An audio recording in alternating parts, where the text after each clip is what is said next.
명덕 2편이 남산 롯데캐슬이나 흥나힐스나 7억이 지금 넘어가잖아요. 7억 중반. 그렇다고 명덕 2편이 난국이긴 하지만 입지가 빠지는 건 아니잖아요. 가격대가 앞자리가 6으로 분양을 하면 그냥 숨도 쉬지 말고 가라 이런 얘기를 했었고요. 전국을 지금 잠깐 얘기했지만 대구를 좀 더 디테일하게 봤을 때 올해 내년 정도까지는 좀 더 하락이 될 것 같고 26년도부터 상승을 할 거라고 보는 겁니까? 어떻게 보십니까? 참 조심스러운데 뭐? 마음적으로는 16년이면 충분히 가능하다고 보고요. 일단 절대가가 너무 싸고 근데 상승을 못하고 있는 이유는 좋은 애들만 오르긴 했지만 예를 들어서 1등부터 3등까지 올랐어. 근데 밑에 6, 7, 8, 9, 10등 구축은 안 오르고 있어요. 이런 이유는 신축이 많고 신축이 많다는 거 공급이 많으니까 그만큼 아파트의 전세 매물이 많다는 거거든요. 그렇죠. 그러다 보니까 굳이 전세입자 입장에서는 똑같은 돈이면 구축을 안 고 신축을 가죠. 당연히 구축은 아직까지 공급이 없는 쪽을 이야기를 하면 좋은 애들이 1, 2, 3, 4등이 올라가면 밑에 줄줄이 따라가는 그런 현상들이 있었는데 공급이 많은 지역들은 한정적이죠 아무래도. 그래서 전세가 선택사항이 많다 보니까 당연히 안 오르지 않나 이렇게 생각을 하고 26년쯤이 되면 전세가가 없고 그리고 형님도 아시겠지만 그 지역마다 성향이 있어요. 대구나 이제 경상도권은 화끈합니다. 그렇지. 올랐다가 확 내리고. 떨어지고 전라도는 천천히 올랐다가 천천히 떨어지고 뭔가 트리거 역할을 하는 상황이 생기면 딱딱 이렇게 올라가지 않을까 그런 생각이 드는데 이렇게 이야기하면 저희는 투자자 입장에서 말씀을 드리는 거라서 아마 그런 상황이 또 생길 수도 있지 않을까. 26년? 27년은 확실하고요. 근데 또 가장 또 많이 이야기하시는 게 대구에 앞으로 2만 호의 공급이 더 있는데 후분양도 있고 하는데 무슨 말을 하느냐 이런 이야기를 하시는데 뉴스 기사했어요. 저도 강의할 때 이야기합니다. 22년도 인허가가 2만 호 정도가 됐었던 거라고 했어요. 근데 인허가가 난 거지 뽕을 안 들어간 경우도 많잖아요. 분양이 안 되니까. 그러다 보니까 실질적으로 데이터에서 가시적으로 우리가 볼 수 있는 건 후분양이 한 5천 세대 정도 되던데요. 대표적인 게 범아이파크나 범아이파크도 450세대 정도. 그치. 가장 큰 게 명덕 2편안. 그러니까 얘는 올해 9월에 한다, 후분양을 한다 이야기하는데 그게 한 1,800 정도 되고요. 나머지 요번에 좀 힘들었던 방콕의 프로지요. 너무 비쌌죠. 입지에 비해서. 근데 이것도 말씀드리고 싶은 게 사실은 그 정도 7억 선이 안 되면 대구 시행하는 입장에서는 답이 안 나오잖아요. 내가 커피 한 잔을 파는데 원가랑 포장지랑 계산을 했을 때 원가가 1,000원이에요. 근데 이거를 800원 팔 수는 없잖아요. 근데 이미 집은 지었어. 후분양을 하시는 분들이 고민을 많으신 게 뻔히 미분양 될 거라고. 알면서도 어쩔 수 없는 그런 상황이라서 대구뿐만 아니라 전국 광역시는 건축비랑 토지대만 해도 원가만 5억 이상일 겁니다. 거기다 금융 비용이라든지 그치. 마진이 있어야 되니까 기본 6억 이상 7억은 수성구는 제가 아무리 봐도 원가만 7, 8억 할 거예요. 방콕의 프로지오 얘기가 나왔으니까 1억 5천 정도 수준의 미분양이 난 거고 그러면 명덕 2편안 같은 경우는 어쨌든 1호선 라인이고 2호선 라인은 아니지 않습니까? 그게 올해 말에 하든 내년에 하든 걔도 분양권은 무조건 7억대 중반으로 해야 되지 않습니까? 그렇죠. 저는 그렇게 생각합니다. 그렇죠. 분양가도 그렇게 얘기를 하는데 저는 그게 예를 들어서 7억 5천에 분양한다라고 하면 이제 기존에 있던 입지 좋은 신축들 예를 들어서 청라 언덕역에 있는 남산 롯데캐슬이라든지 범어동에는 비싸지만 준시축 보면 범어 2편안이라든지 6억대 후반이나 7억대 정도 있으면 명덕 2편안하고 가격이 똑같으면 안 되지 않습니까? 네. 그러면 명덕 2편안이 분명히 지금은 좀 분양가 비싸다라고 생각할지 모르겠지만 올해 말이든 내년쯤에 분양했었을 때 인기가 좋다라고 하면 청라 언덕역이나 범어동 끝자락에 있는 이런 것들도 가격은 좀 더 오를 수 있지 않을까 난 그렇게 생각하거든요. 이게 조심스럽긴 한데 누군가가 대구에 관해서 묻는다면 약간의 트리거 역할을 할 수일 수도 있어요. 명덕 2편안이 만약에 내년에 후분양을 한다. 올해가 아니라 내년이면 더 할 거고요. 시기적으로 강의를 해보면 저한테 가장 많이 물어봤던 게 W 두 번째가 명덕 2편안. 저거 얼마 하면 해야 돼요?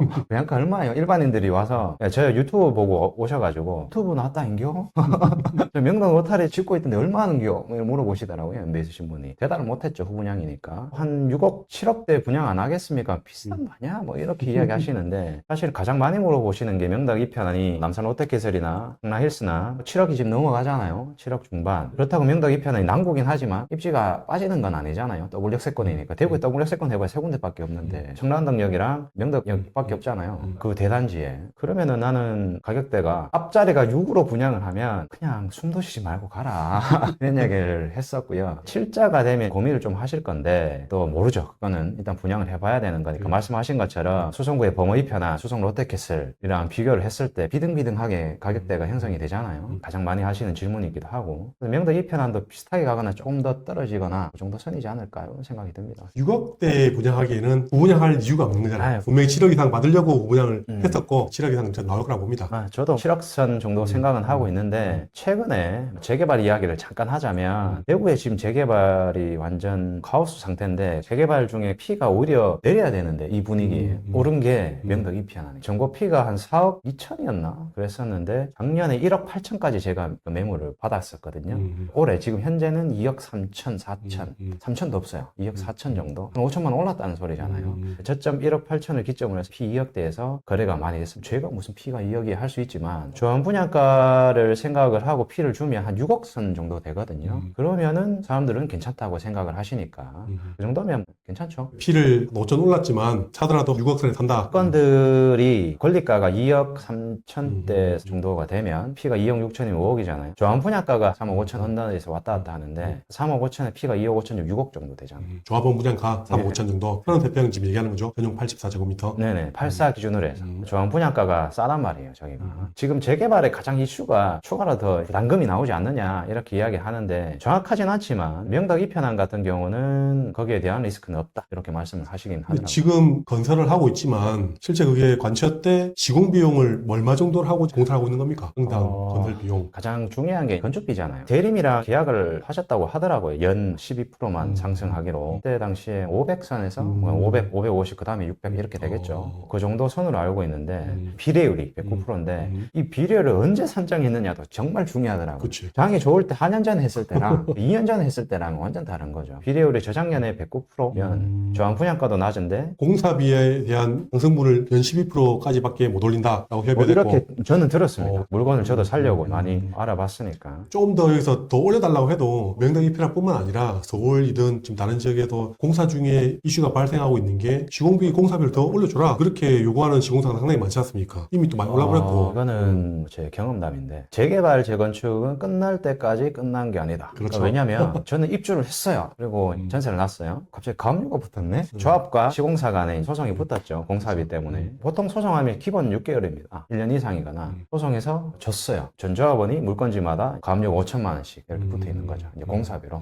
조합이랑 또 소송하는 거죠. 거기서 이제 조정하겠죠. 얼마까지. 문제는 그렇게 되면 실거주 하시면 상관이 없는데 그치. 세입자에 있으신 분들은 또 이제 이게 전세 놓거나 매도할 때 문제가 생기는 거죠. 끝날 때까지 끝난 게 아니다. 그러니까 공사비를 올려달라고 하면 조합 쪽에서 어떻게 할 수 있는 방법이 없지 않습니까? 없죠. 빨리 주고 빨리 시공하는 게 낫지. 그걸 또 소송하고 시간 질질 끌어봤자 금융 비용만 더 늘어나고 분양도 안 되고 아예 시작을 안 하든지. 그러니까 이미지도 안 좋아지고. 근데 이런 지금 전국적으로 현장이 많다 보니까 언제쯤 시공사 공사비하고 이런 이슈가 좀 정의돼서 재개발 재건축이 예전처럼 안정적으로 진행이 될 거냐. 좀 어려운 질문일 수 있지만 어렵네요. 저는 죽이신 적. 저는 그냥 개인적으로 금리가 내려가고 금리. 네, 금리가 내려가야 전반적인 경제가 좋아져야 되는 부분이라서 이건 부동산 이상으로 경제가 좋아져야 되는 그런 그것도 있고 시공 비용이 많이 증가했던 트리거 역할을 했던 게 러시아 우크라이나 전쟁이 났지 않습니까? 전쟁이 어느 정도 종식되고 세계적으로 분위기가 좀 안정화되면 시공 비용도 조금 안정화될 수 있겠다라고 생각할 수 있겠네요. 그럼요. 원자재 값에 영향을 많이 받으니까. 이미 인건비라든지 원자재 값이 한번 오르면 극단적으로 내리긴 쉽지 않잖아요. 그렇죠. 이제는 평당 최소한 800, 900, 1000만 원이라고 생각하고 진행을 해야 되는 거죠. 지방에서도. 건축비야 전국이 거의 동일하잖아요. 그치. 800까지 모르겠지만 6, 700은 하지 않을까? 6, 7년도 상당히 저렴한 거죠. 저렴한 네. 거죠. 지금 조합들 시공사랑 이렇게 계약한 거를 보면 그 정도 선 500, 600 비싸다 하는데 이 정도면 잘 받는 거 아니야? 이런 생각이 저희는 하지만 원주민들 입장에서는 그렇지만. 비싸다고 하시는 거죠. 근데 저는 600, 700도 불안하다고 생각해요. 공사하는 기간에 원자재 값 더 올라서 더 달라고 하면 또 토해내 줘야 될 것 같고. 대구는 결론만 얘기하면 이바라님 생각은 26년도쯤에는 어느 정도 원만하게 상승할 수 있는 시기가 될 거고 현지인들이 느끼기에는 아마 26년쯤이 돼야 되고, 왜냐면 투자자와 현지인들은 좀 갭이 있잖아요. 저희야 뭐 본능적으로 느끼는 부분도 있고 실거래만 봐도 거래량 늘었는데 왜 얘네들이 갑자기 거래가 되지? 이런 부분이 있지만 현지인들이나 실거주분들이 느끼기에는 조금 거리감이 있을 겁니다. 확실하게 실거주 하실 분들은 지금이라도 후보지를 몇 개 찍어놓고 전장을 자주 가고 부동산 소장님한테 가서도 브리핑 좀 받고 네, 그러면서 당연하죠. 지금 좀 움직여야 된다 뭐 그런 얘기를 하는 거죠. 요지들 다니시면서 아니면 본인 시드에 맞게 현장 다니시면서 부동산 지금 가면 얼마나 좋아요. 대접받습니다. 가셔가지고 많이 보시다 보면 그만큼 보이실 거고, 그러다 보면 좋은 물건을 또 잡을 수도 있으시고.